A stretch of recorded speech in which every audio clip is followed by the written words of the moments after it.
Okay, folks, we're back.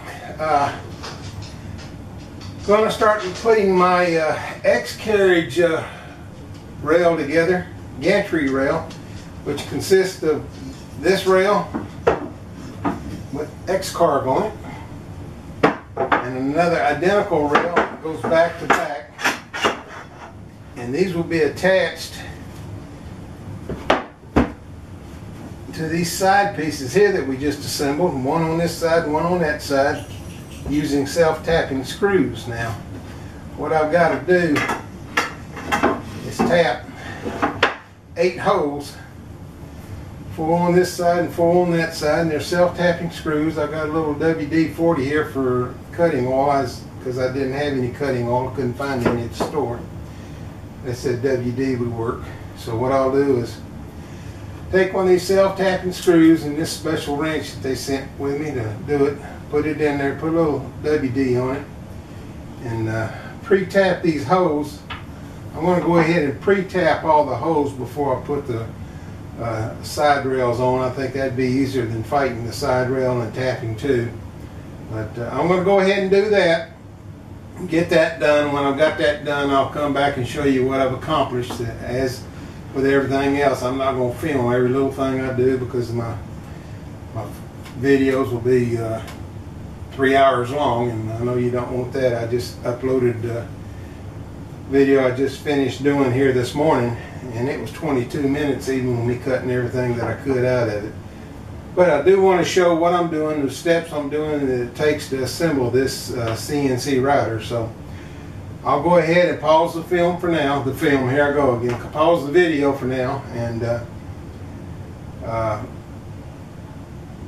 we'll be back with you shortly. Okay, we're back. Have you ever done something, put something together, assembled it, looked at it, that's good, and you're going down the road, you get down the block a ways, and you see something else, and you look at it and say, oh dang, I've done that wrong, that's on there backwards. And you start to disassemble what you did, only to come to find out that no, what you did was correct. Exercise I just went through. Boy. Anyhow, we are finished with this step, X-axis gantry assembly. This is the X-axis gantry. If you can see it here, this will be the X-axis going across this way, smooth and easy and nice. On the front here will be the Y-axis, the up and down portion of the router.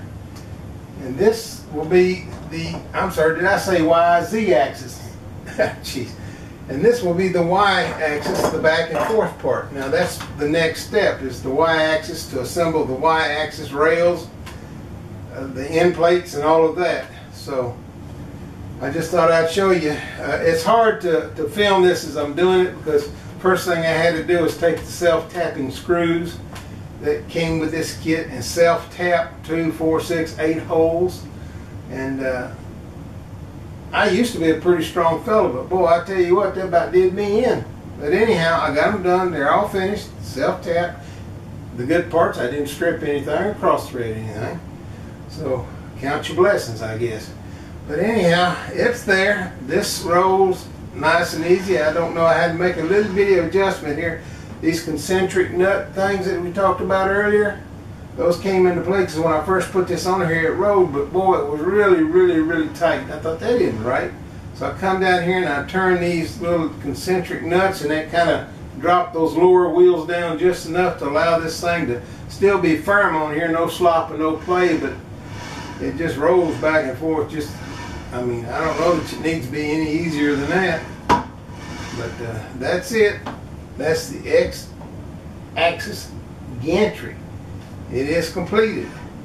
Now, what I need to do is just set it aside over here and proceed to work on the Y-axis. Now, I'll do that. I've got to, again, look at the computer, see what all the parts I need, where they're at, gather them up, get them together, see how much is involved in that, and I'll either go ahead and completely assemble that and then show you what I've done after it's over with, completed with, and or I will show part of that proceeding. It just depends on what all is involved in it.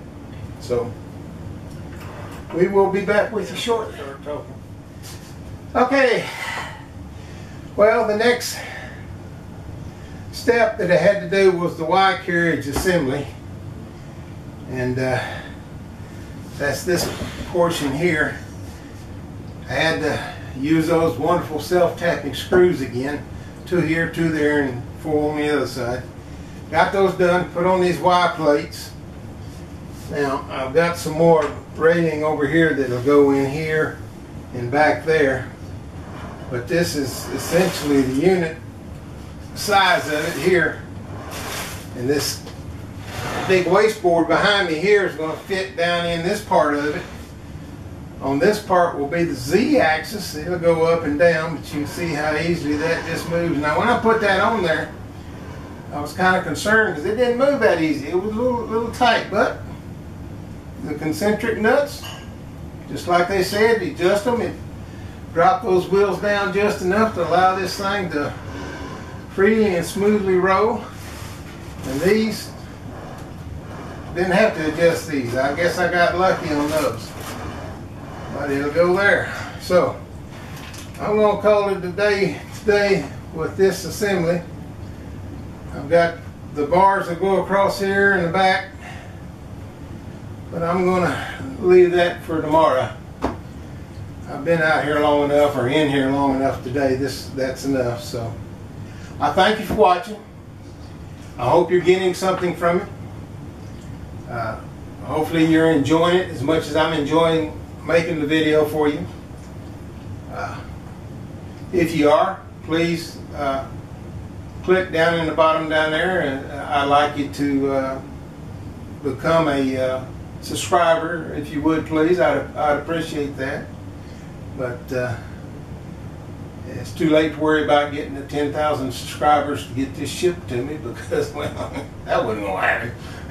Anyhow, I would appreciate it if you would subscribe to my channel, because once this is all built and put together, it's just going to get more interesting as the days go on with the stuff that I'm able to build and carve with this wonderful tool that I'm assembling here. So for now, this is the DIY/CNC woodworker. You have a good day.